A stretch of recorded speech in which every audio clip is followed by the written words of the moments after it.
what I did was I looked at all the assignments. And when I looked through all these assignments, I realized that the professor did not use Learning Unit 4 in any assignment where they told us read Learning Unit 4 and use e-reserves for you to do a specific assignment. So I believe that the structure of the exam usually is not for assignments. So to play safe, what I did was that I would try cover 2 units today, which I know it's a bit much, but it's possible. So in starting off this unit is about climate change and just transition.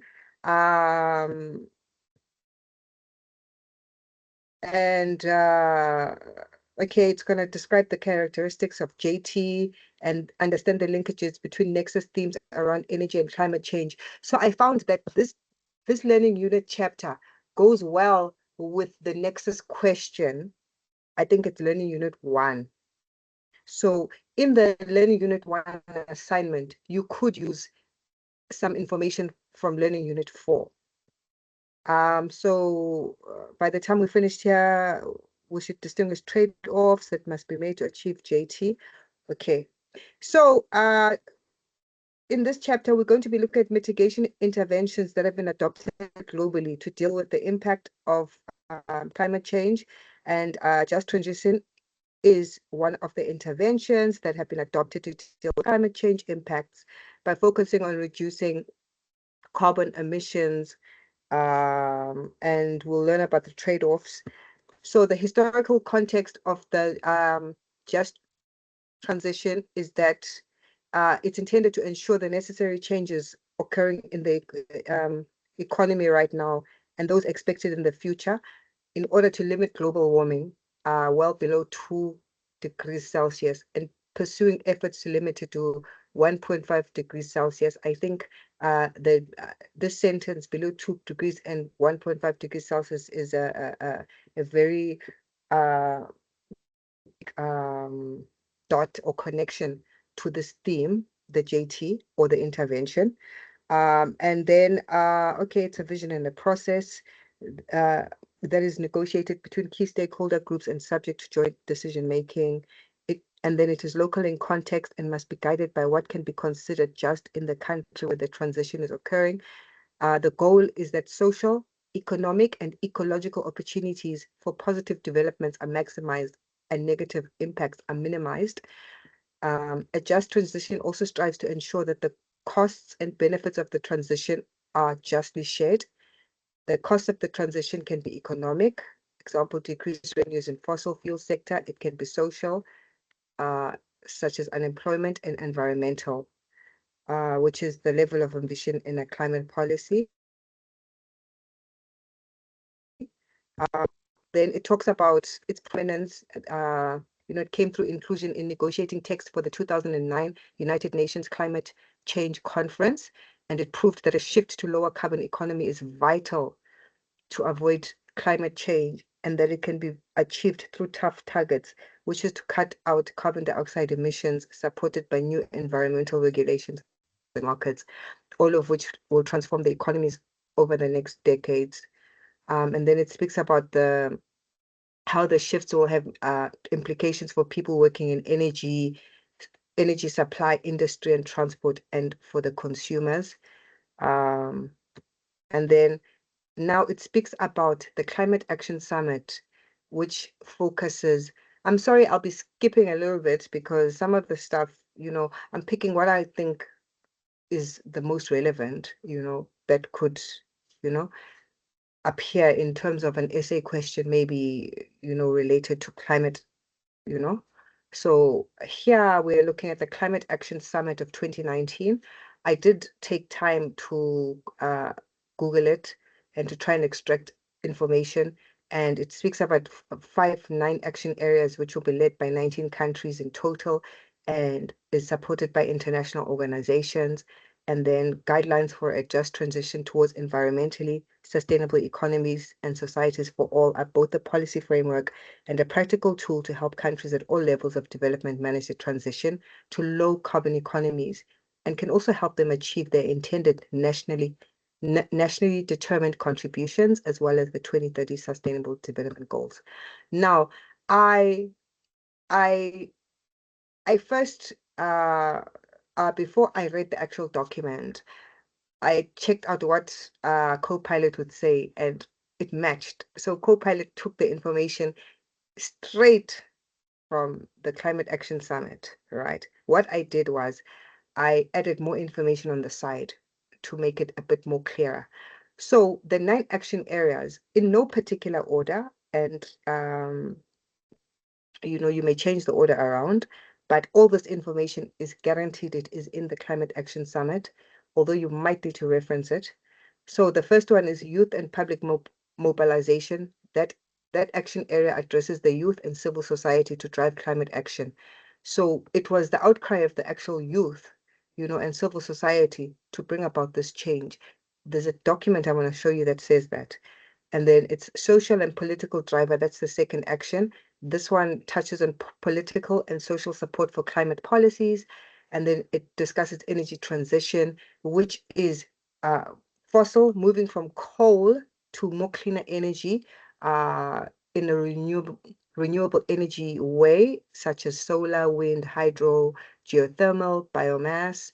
And then there's finance and carbon pricing, which has to do with the alignment of financial flows with climate goals and implementation of carbon pricing. So this carbon pricing for economic policy tool that is meant to decrease greenhouse gas emissions by charging for carbon emissions. So it usually charges corporate companies if they exceed a specific amount, for example, then they are forced to pay a carbon tax. So this whole concept or this whole policy tool is made so that it can be expensive for people to pollute, I guess, especially companies.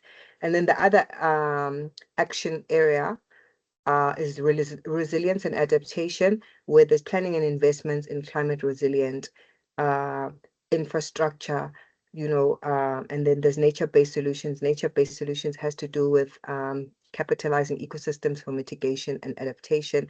Example, reforestation, replanting trees, and other methods to basically bring back life to the ecosystem. And the other one is industry transition, which touches on decarbonizing. And this simply means reduction of carbon dioxide emissions.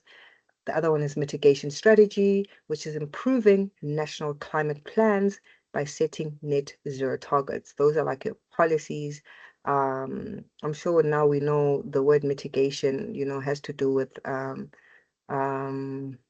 solutions or ways to go about to overcome a situation. I don't know if I'm putting it correctly. So city infrastructure and local action. This has to do with improving urban development, like green buildings. Microsoft is now coming out with green data centers, the solar street lighting in some places. There's now electric cars, as we see Elon Musk is capitalizing on this cities and infrastructure and housing. Now you're getting recyclable materials and sustainable building materials. And then I think this answer where I wrote about my area, it was one of the assignment questions. I don't know why it's muddled up. Let me see. So I wrote about my area where I said, okay, my area is more on the African side. Please give me a second. I'm admitting. Just give me a second, please. Okay. Who am I admitting? Oh, okay, admit. Okay. Can you still see my screen? Hello? Yes. Perfect.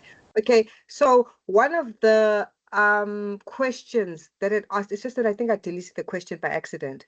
But the reason why you're seeing this information about my area is it was talking about the challenges that my area faces, the sustainability challenges. As much as my area is a bit on the affluent side, it also comes with its own challenges. And one of them was the housing still using Eskom electricity, which is coal-based. And because it's in a rich area, there's high usage and high demand of this type of electricity. This increases environmental concerns because of the high reliance it needs to undergo in an energy transition. You know, energy transition, remember, had to do with moving from coal, maybe to like solar, to hydro, to geothermal, etc. And then I gave examples of maybe them installing more solar panels and energy efficient lighting and appliances within the household, even your lighting system. And then I said every household has one or more vehicles. This exacerbates greenhouse gas emissions, and electric vehicles could be a great initiative within Craigle Park, because if every house has one or two cars, there's a lot of pollution that happens and congestion, traffic congestion. So I proposed two things, which was either the usage of electric vehicles, or they could basically improve their cycling safety, maybe create more lanes within the neighborhood to encourage more people to use bicycles instead of cars, especially within the area. And then another challenge that I saw was water scarcity, where water is a serious problem, and this exacerbates water security because of the chronic high usage by people with either big gardens or people that run baths, these jacuzzi baths where they sit forever, which puts more stress on Joburg water. And then I had to come up with how to improve it. And then I stated the methods like reducing bath time, etc., and the gardening. So that brings a close to the first part of the the the first part of this chapter. However, what I did was there is a guideline. I don't know if maybe some of you guys, maybe if you want to read a bit more, like what I did was I took some notes from ILO, and I found that those notes were very useful in terms of the just transition. If you wanted to go more in depth, maybe in the exam, the minute you hear about just transition, just go to this document, ILO 2015 Guidelines for just transition towards environmental sustainable economies. I'm not saying it's going to come up, but I'm just saying for me, I created the notes in case I may need to use it, and I referenced them, as you can see, 2015 and the page number. So that's what I like to do. I like to do things ahead. I do electronic notes. And then I also stated the opportunities and challenges of the just transition, um, and the guiding principles of it. And then there was a section that told us to watch a video, which was about the just transition. So unfortunately, that video was not accessible, so I kind of left it.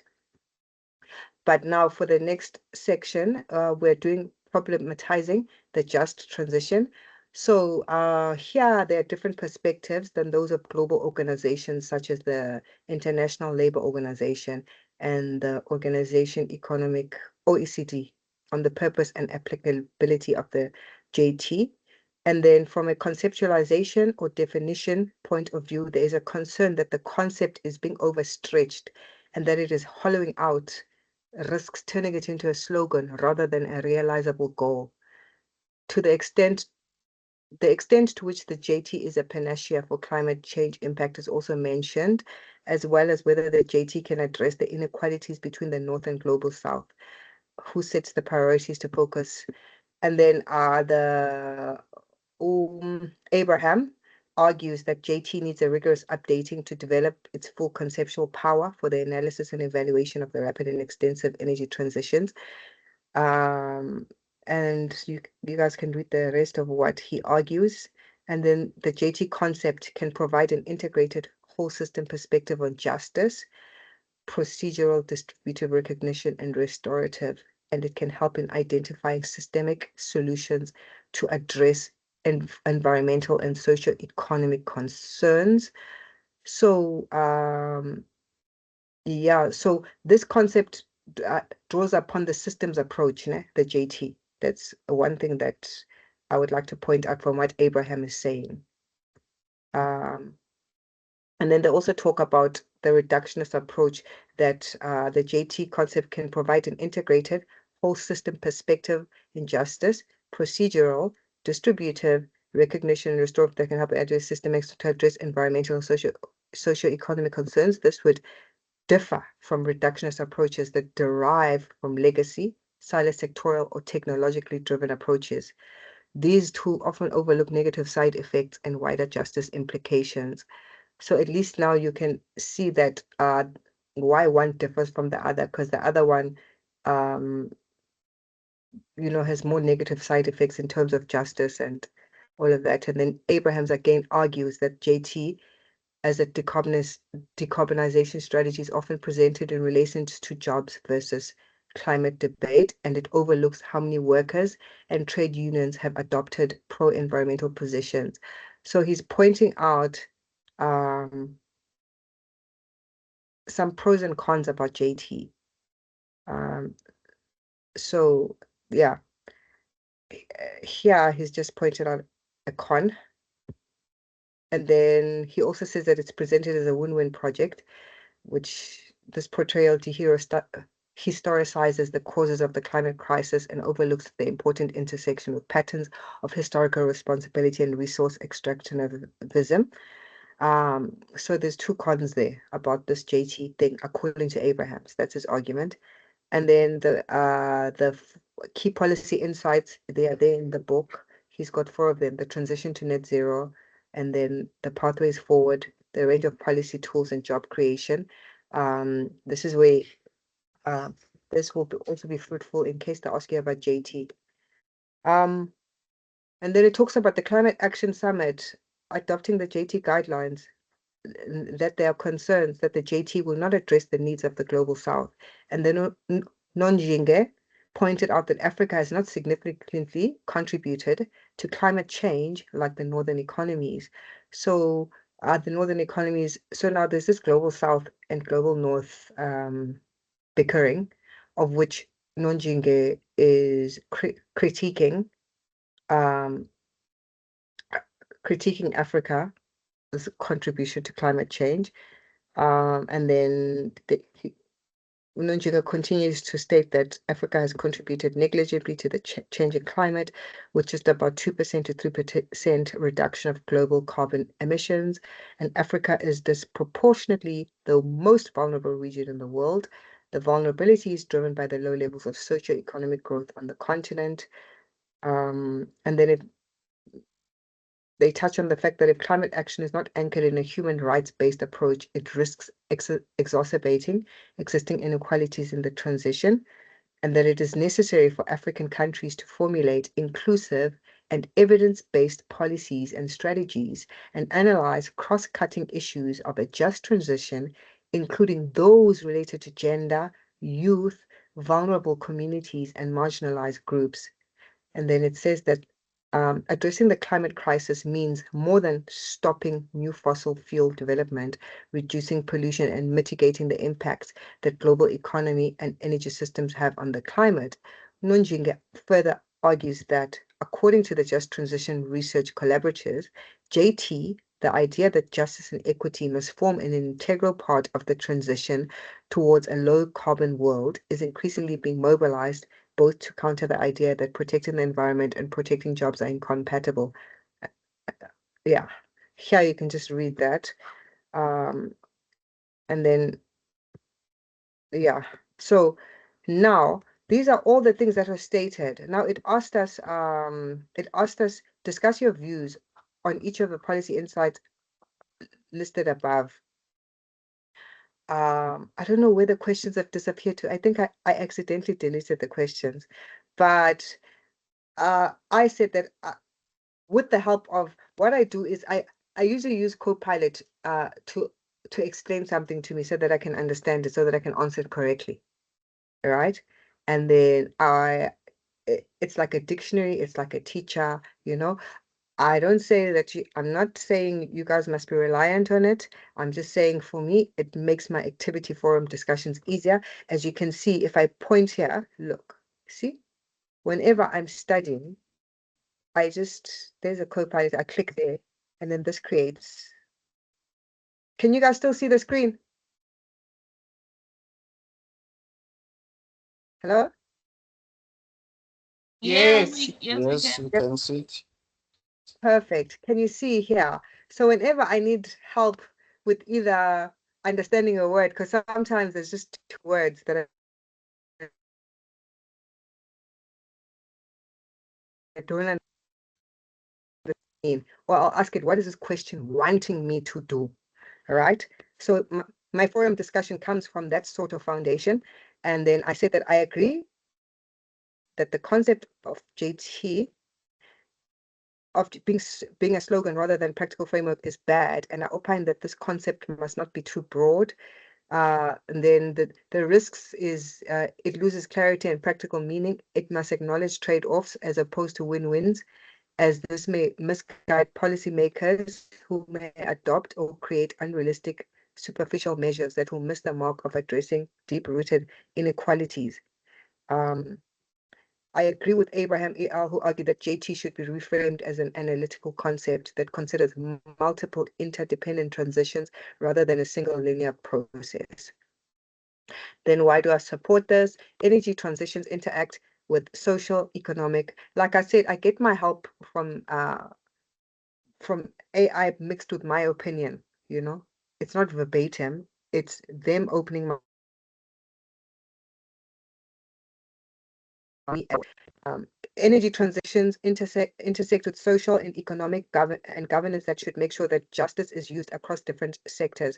So there's something, when it comes to this sustainability thing, sustainability eh, will always have social, economic, and governance. That's what I'm finding now as I'm reading through the notes, you know, and these must be used across all the sectors, and and then Copilot spoke about a whole system's perspectives to ensure procedural, distributive, and restorative justice critical for long-term sustainability. You read this. When I read it twice to you guys. So it's telling me something that's already in the study guide. It's not adding its own voice. It's just re-echoing back. And then the assumption that JT creates jobs and social inequalities. JT policies must address fair wages, social protection, and community resilience in vulnerable communities must be anchored in human rights-based approach to avoid exacerbating poverty and marginalization. And then it must obviously use this approach in order to ensure equity. Then there was the global north and global south. I think you need to understand what's that person's name? Ujinge or Unjinge. The global north and global south, what they said. Understand just transition. Who does it favor? Who does it disfavor? So here it seems that it favors the global north, according to what that person was saying, because they were saying Africa, well, they were critiquing Africa. So if there's two um, if there's two countries, for example, not two countries, two spheres, the global north and global south, they share their views about the global south. And clearly, the global north is the one that's benefiting from this JT. If they're saying that, well, that's my view. It's my view, and you could correct me. And then I stated if current frameworks prioritize decarbonization in industrialized economies while overlooking or neglecting adaptation needs, Africa struggles with adaptation, and JT should ensure that policies include gender and marginalized groups and to consider equity or global equity, or it will exacerbate inequality and unfair distribution of resources and resource exploitation. And then the concept of JT must evolve to a multi-sectoral, as stated by Abraham E.L., and must be serving justice, economically, socially, and environmentally. It must meet local contexts, such as within the global south, and that being including the poor. And that was that. And then the feedback, obviously, is the article. Abraham, I think it's available. If you click there, all of these articles are available. Yeah. Okay. Green jobs. A number of opportunities have been identified applying the JT framework. These include net gains, total employment from realizing potential. Okay, you guys can see these opportunities, right? There's four of them. Well, one, two, three, four, five, four of them. And then C, the social inclusion gives us two examples, which is economic restructuring and the need for enterprises. I think this one you can read through. The ones I don't highlight.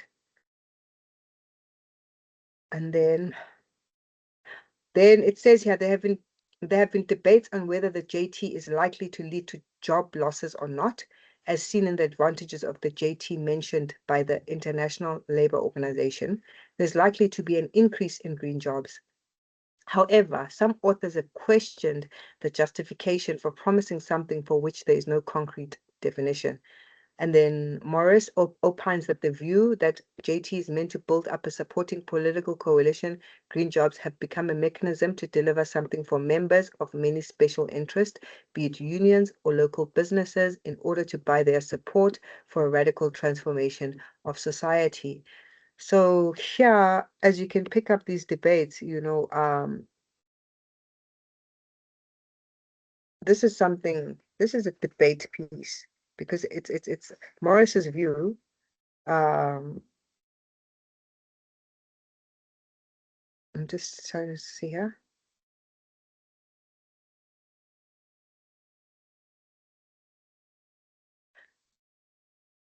Okay, Morris ends off in saying, however, when examined closely, the green jobs rhetoric is rife with contradictions, vagueness, dubious claims, and a complete disregard of basic economic principles.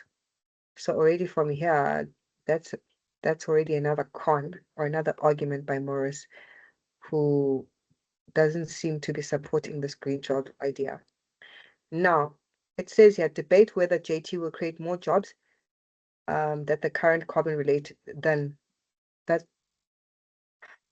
I don't know what I've done here.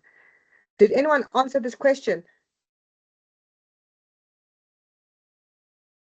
Did anyone answer 4.3? Anyone on their notes?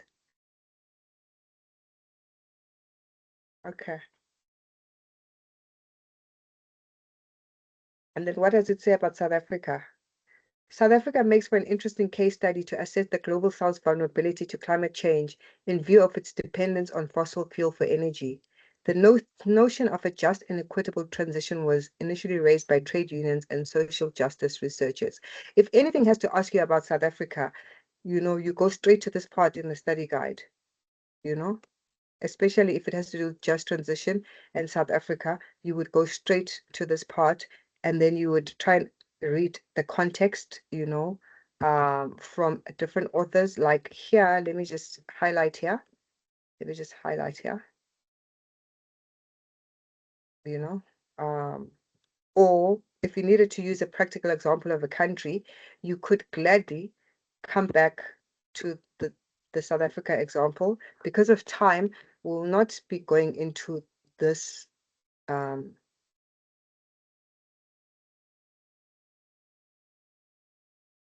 here.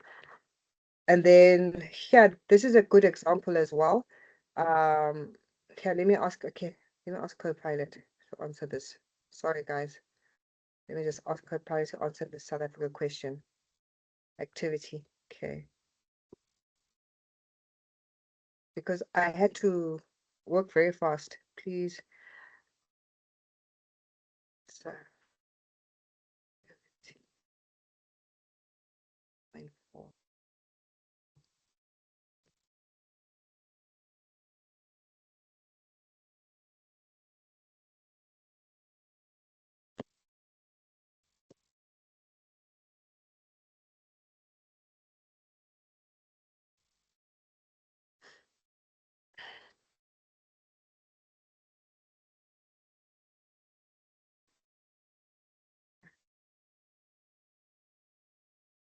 Let's see what, can I just admit someone while this thing loads? Okay, fine. So here we are. Let me just admit somebody. Sorry. Admit.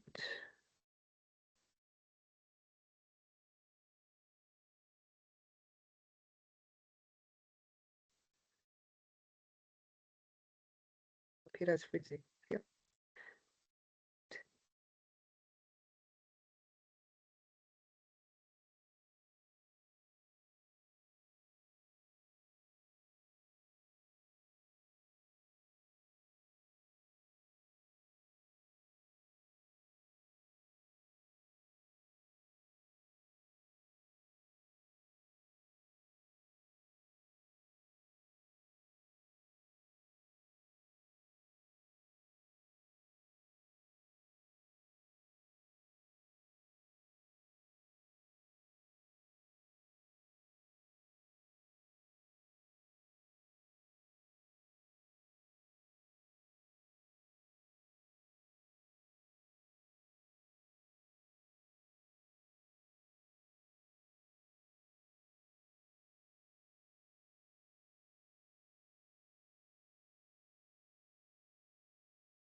Sorry to disturb.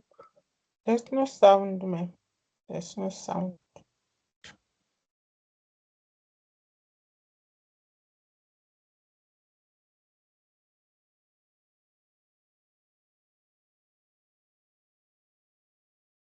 Okay, can you hear me?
Hi guys, my mic is not working. Can you hear me now on my phone? Are you able to hear me on my phone? Yeah, we can hear you. Yes, we can hear you. Okay, so what I need to do is I'm just gonna switch on my other laptop. I have a laptop with the same information backed up. So you can be taking a 2-minute break. I'm just switching on my other laptop now because it says I must use a different laptop. So I'm trying to look for my bag so that I can turn it on. It's gonna take about 4 minutes to switch on this laptop to transfer the information. Let me just get the charger. I'm so sorry about this. Okay. Let me just press mute.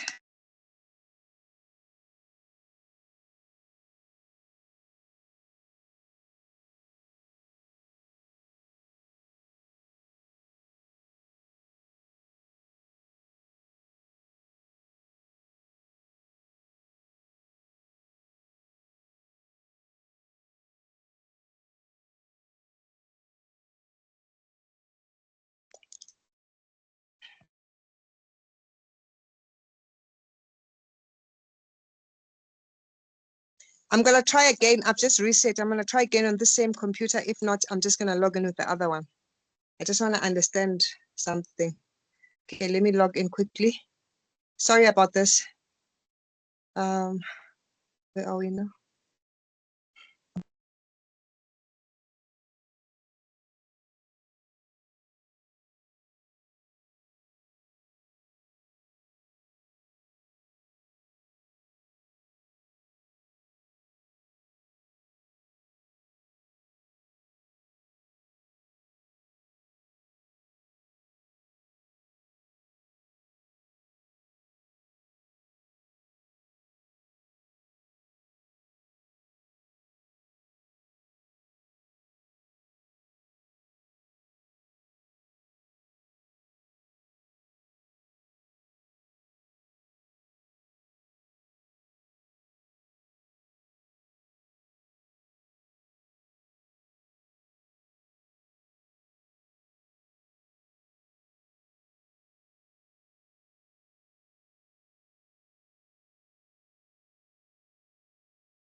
Hi, can you hear me? Hi, can you hear me?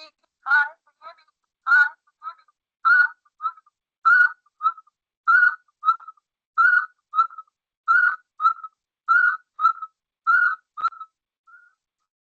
Do you guys hear me?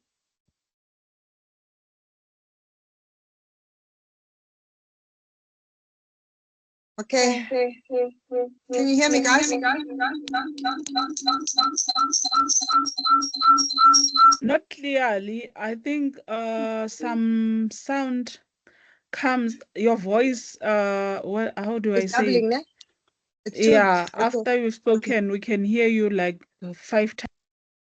5 times Okay, saying no, the it's same fine. thing. Okay, so Yeah, it's a I'm going to severe log echo. into my other one. This microphone died on me, and I don't have time to open up this laptop now. So Why I'm just don't gonna you log into use your my other one. phone? Why don't you use your voice on your phone like you've logged in now while you share the screen with your laptop Okay, so to what avoid happens is wasting when I time? do that, Because we can. when I do that, it echoes. When I do that, it echoes. Because I'm trying to do that. So what I'm doing now is I'm going to log in with my other computer. I've backed this thing up, ne? So I'm going online now. When you sorry about- mute the laptop, mute the laptop, you don't echo. You mute the laptop and then you unmute yourself on the cell phone. So you only use your laptop for sharing the screen and everything while you're on mute on the laptop. And then you unmute thank your you. cell phone. So yeah, then that it'll work. Okay, perfect. Thank you. I'm gonna do that right now. I'm gonna rejoin. Let me quickly press mute here quickly. Okay, you know what? Let me just join. Okay, thank you so much for this. Okay. Let me just close the door.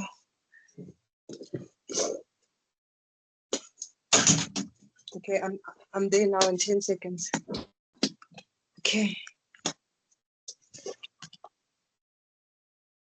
Okay, join.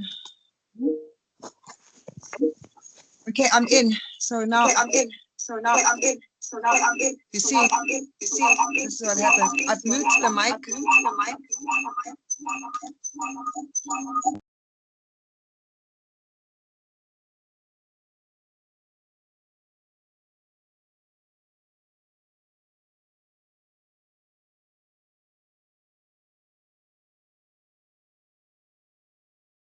I've muted my computer, but it's still doing that thing of 5 noises. So I don't know what to do. Can you just give me time to log into my other one? It's going to take 2 minutes. You can take a break for 2 minutes, but we're now going to LU4. Unless you want me just to send the information, it's going to be too much. Oh no, it's fine. We'll wait for you. Please just give me Thanks for 1 minute, trying. because the same information is in my other laptop. All I need to do is I just need to log into Teams for my other laptop and log out in the other one. Please give me time. It's Okay. going to be worth it. Thanks. Bye. It's 2 fine. minutes. I'm Thank muting. you.